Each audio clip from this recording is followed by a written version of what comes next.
Greetings everyone. आज की video start करने से पहले इससे कुछ ज़्यादा इम्पोर्टेंट बात के बारे में बात करना है। तो ये मेरे चैनल का मेन पेज है। आई रिकमेंड कि सब लोग इसको चेक कर लें क्योंकि मैंने आज ही इसको कस्टमाइज़ करके इसमें सेक्शंस ऐड किए हैं। तो if you haven't subscribed yet just click on this button और यहाँ पे अब सारा कंटेंट मिल जाएगा, जैसे कि इंटर्नशिप इंटरव्यू से रिलेटेड चाहिए, वेरियस कंपनीज का मेरा एक्सपीरियंस, तो वो यहाँ पे दिख जाएगा।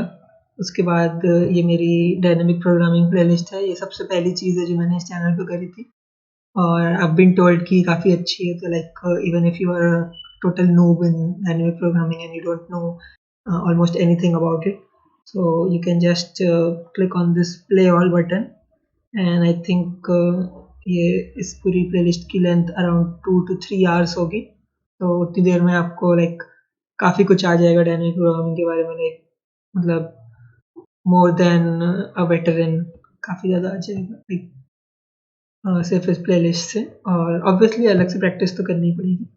फिर ये कुछ अलग टेक्निक्स हैं जिसमें मैं अभी धीरे धीरे और ऐड करूँगा और इसके बाद एडिटोरियल्स जो आई थिंक ऑलरेडी सबको पता होंगे। तो इनके अलावा अगर आप चाहते हैं कि कोई और सेक्शन हो चैनल पे जिस पे मैं वीडियो बनाऊँ और रेगुलरली बनाऊँ या फिर कभी-कभी बनाऊँ, तो you can suggest that in the comment section. And अब स्टार्ट करते हैं आज की वीडियो को। तो आज की वीडियो में मेन आइडिया ये है, जो मैंने ऑलरेडी पोल करके पूछा भी था कि ये कैसा रहेगा, तो मोस्टली पॉजिटिव रिस्पॉन्स आया। तो इसमें मैं अपना एक रेगुलर प्रैक्टिस शेड्यूल को इमुलेट करके दिखाऊंगा कि लाइक मैं किस तरह प्रैक्टिस करता हूँ, क्वेश्चन सॉल्व करते समय मैं क्या सोचता हूँ, ऐसा कुछ। तो क्योंकि मैं ज़्यादा से ज़्यादा फीडबैक चाहता हूँ अपनी पहली वीडियो में, इस वजह से मैं अभी काफ़ी ज़्यादा मुश्किल क्वेश्चन से नहीं स्टार्ट करूँगा, क्योंकि आई थिंक मुश्किल क्वेश्चन को जब मैं सॉल्व करूँगा तो कई सारे लोग उसमें कुछ भी फीडबैक नहीं दे पाएंगे क्योंकि उनको ज़्यादा कुछ समझ में नहीं आएगा। तो यहाँ पे मैं एक काफ़ी ईजी प्रॉब्लम से स्टार्ट कर रहा हूँ। लेट्स से 11 to 1200 की प्रॉब्लम पे स्टार्ट कर रहा हूँ और ये बस एक ट्रायल रन टाइप का है कि अगर इसमें अच्छा फीडबैक आया तो मैं सेम तरीके से आगे की वीडियोस करूँगा। और मेनली मैं 1500 to 2000 की रेंज में रहने की सोच रहा हूँ। कुछ-कुछ वीडियोस मैं ऊपर और कुछ-कुछ नीचे की भी करूँगा, बट मेनली मैं इस रेंज में रहने की सोच रहा हूँ थ्रू आउट द सीरीज़। तो डिफ़िकल्टी की प्रॉब्लम चूज़ करने के लिए मैं पहले प्रॉब्लम सेट में जाऊँगा। अच्छा, by the way if you are wondering कि मेरे कैमरा के बॉर्डर्स ये रेड क्यों हैं, तो वो इसलिए क्योंकि मैं अभी रिसेंटली रेड हुआ हूँ कोड फोर्सेस पर। एंड तो यहाँ से फ़िल्टर प्रॉब्लम कर सकते हैं डिफ़िकल्टीज़ डाल के। तो लेट्स से मैं 1100 टू 1200 की प्रॉब्लम्स देखता हूँ। ओके, तो इसमें मुझे बहुत सारी 11 और 1200 की प्रॉब्लम्स आ रही हैं, जिनमें से ग्रीन वाली वो है जो मैं ऑलरेडी सॉल्व कर चुका हूँ। तो आई थिंक जिसने भी कोड फोर्सेस थोड़ा बहुत यूज़ किया होगा उसको आइडिया होगा इस बारे में। अब इनमें से बस मुझे कोई रैंडमली पिक करनी है प्रॉब्लम। ओके, ये वाली अच्छी लग रही है, इहैब इज एन ऑड पर्सन, क्योंकि इस कॉन्टेस्ट का प्रॉब्लम सेटर रहा होगा इहैब और उसकी प्रॉब्लम्स एक्चुअली काफ़ी अच्छी होती हैं। ओके, सो इसके बस लोड होने का वेट कर रहा हूँ अभी।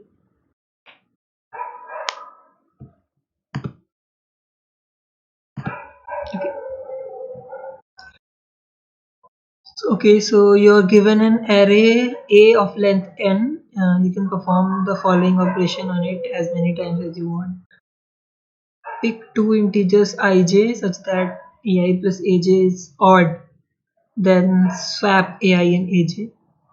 ओके, दो नंबर्स का अगर सम ऑड है तो उनको स्वैप कर सकते हैं। इसका मतलब अगर एक ऑड एक गिवन है तो उनको स्वैप कर सकते हैं। What is the lexicographically smallest array you can obtain? Okay.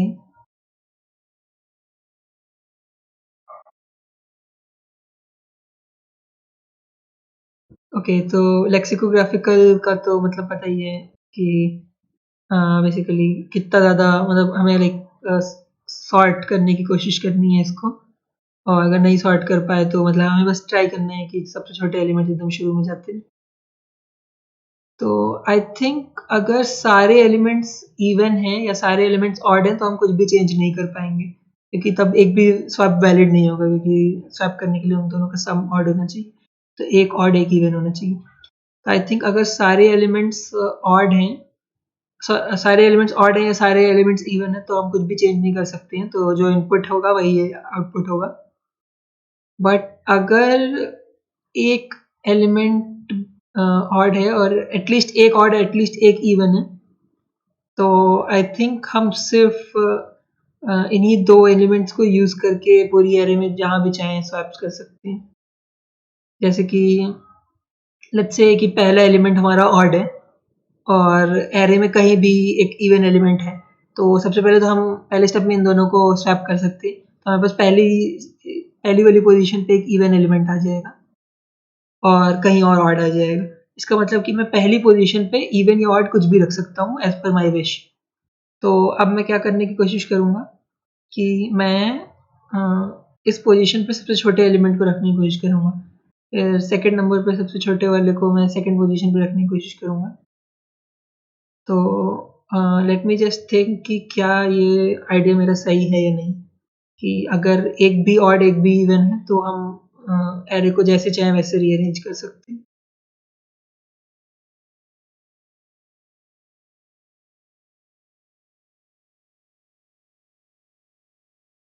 Okay, हाँ, ये कर सकते हैं। इसका प्रूफ ये है कि किसी भी आर्बिट्रेरी इंडेक्स पे, जैसे लेट्स से फिफ्थ इंडेक्स पे मुझे कोई एलिमेंट लाना है, फिफ्थ, जैसे ये एग्जांपल ले लेते हैं। लेट्स से कि मुझे यहाँ पे 1 लाना होता, तो यहाँ पे 1 लाने के लिए मैं क्या करता, पहले तो ढूंढता कि एरे में 1 कहाँ है, तो यहाँ पे 1 है और यहाँ पे 7 है।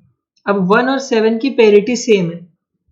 अगर 1 और 7 की पेरिटी डिफरेंट होती तो मैं बस 1 को डायरेक्टली यहाँ पे ले आता और उन दोनों को स्वैप कर देता और काम हो जाता।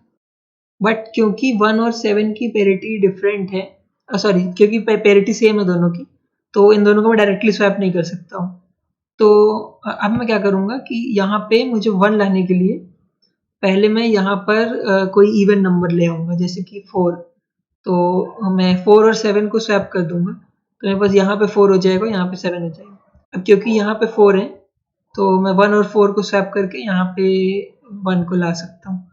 तो इसका मतलब कि मैं किसी भी एलिमेंट को किसी भी पोजीशन पे ले जा सकता हूँ, अगर एक ऑड और एक इवन है एटलीस्ट।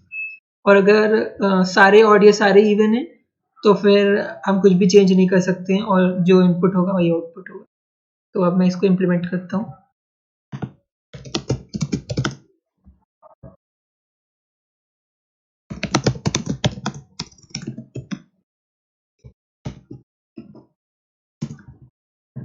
ओके,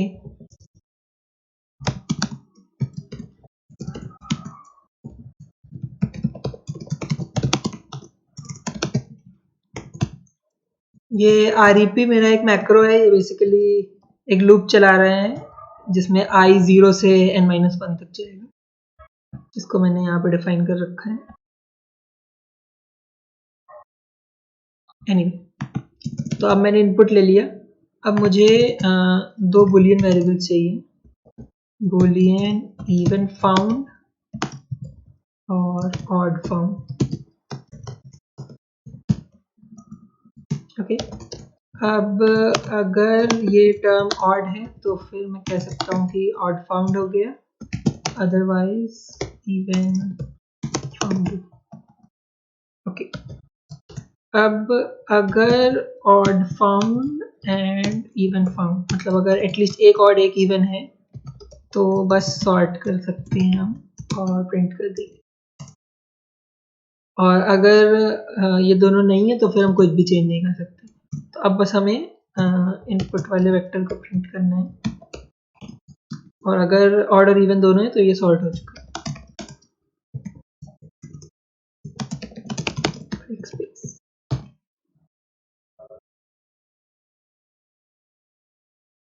ओके, तो ये ग्रीन होने का मतलब है कि जो आंसर था वो सही आया टेस्ट केसेस का, क्योंकि मैं टेस्ट केसेस ऑटो इंपोर्ट करता हूँ।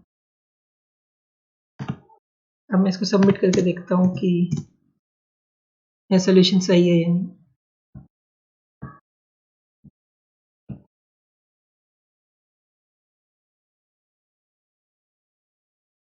ओके, ये सही था।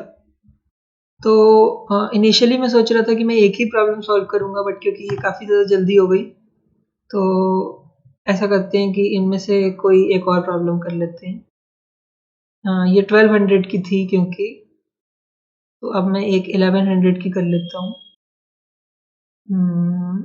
Okay, let's pick this one, 1100 की इंक्रीजिंग मैट्रिक्स। ओके, ये रहने देता हूँ। एक्चुअली ये किसी कोड चैम्पियनशिप का है, तो यूजुअली वो बहुत अच्छी नहीं होती, मतलब मेरा पर्सनल ओपिनियन है कि जो ऑफिशियल कोड फोर्सेस राउंड, मतलब जो यूजुअली कोड फोर्सेस राउंड के क्वेश्चंस होते हैं वो थोड़े बेटर होते हैं इस प्रैक्टिस के लिए। तो ओके, नेक्स्ट पेज पे देख लेता हूँ, कुछ मिल जाएगा।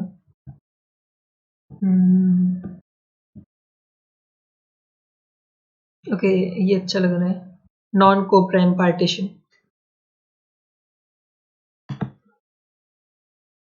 Try this one.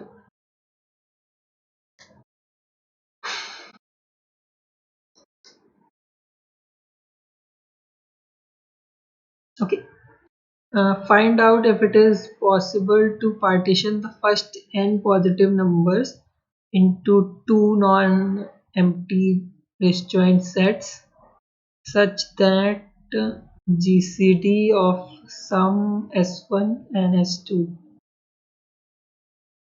is greater than 1. Okay okay, तो ये चाहता है कि मैं फर्स्ट n पॉजिटिव इंटीजर्स जो हैं उनको दो डिसजॉइंट सेट्स में पार्टीशन करूं और दोनों का सम लूं, और दोनों के सम का GCD greater than 1।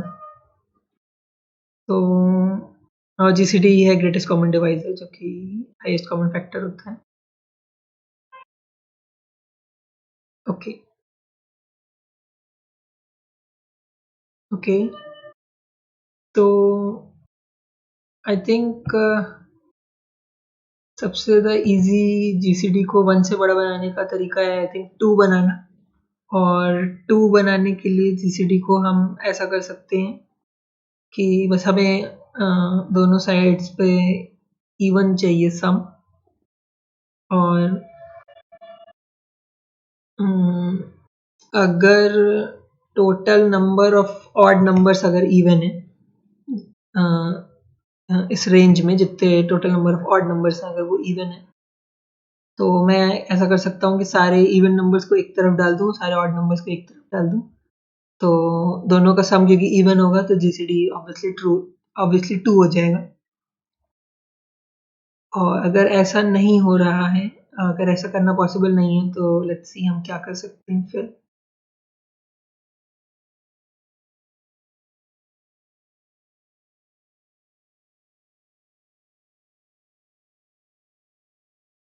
Okay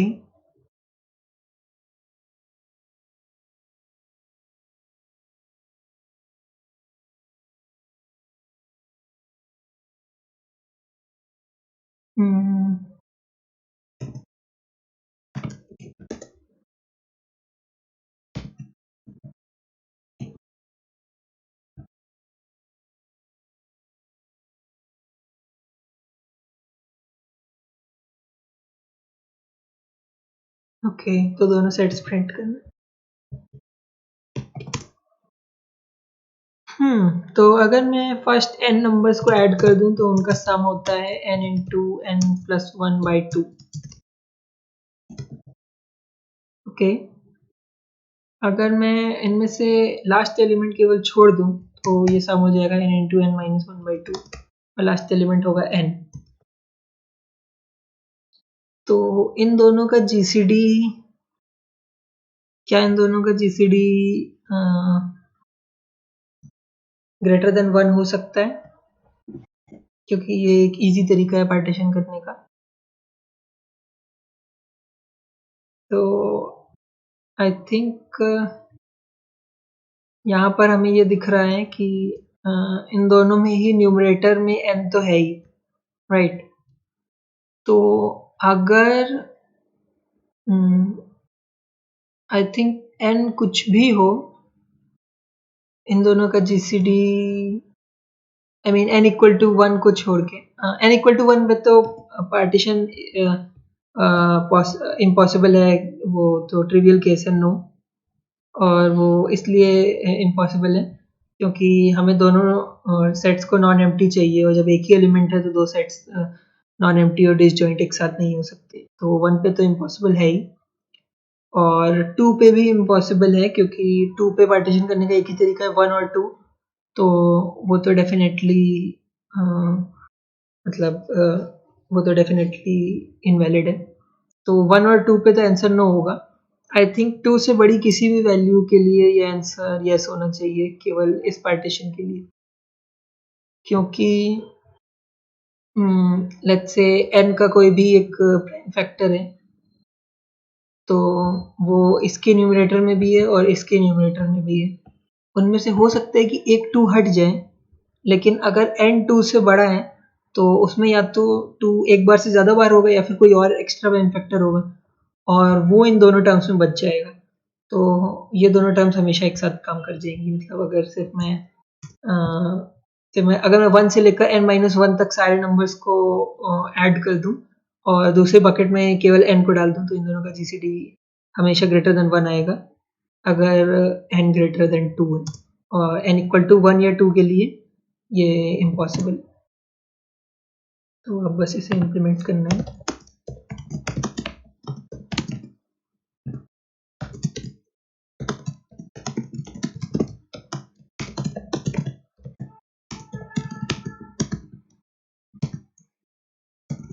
okay, अब आउट यस,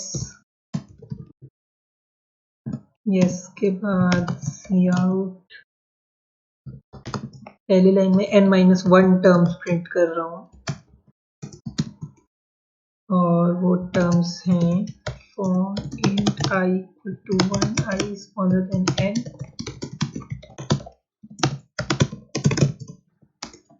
ये सारे टर्म्स मैंने प्रिंट कर दिए, और अब मैं न्यू लाइन कैरेक्टर प्रिंट करूंगा, फिर मैं प्रिंट करूंगा एक एलिमेंट और वो एलिमेंट है खुद n।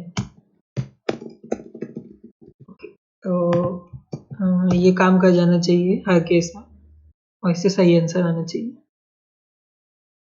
तो फर्स्ट केस में आंसर नो है, जो कि सही है। सेकंड केस में मैंने बोला कि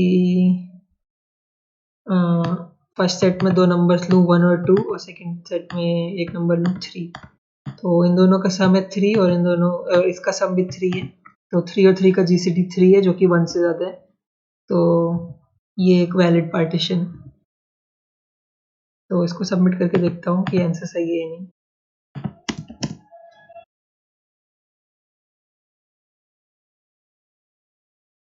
ओके, एक्सेप्टेड हो गया ये भी।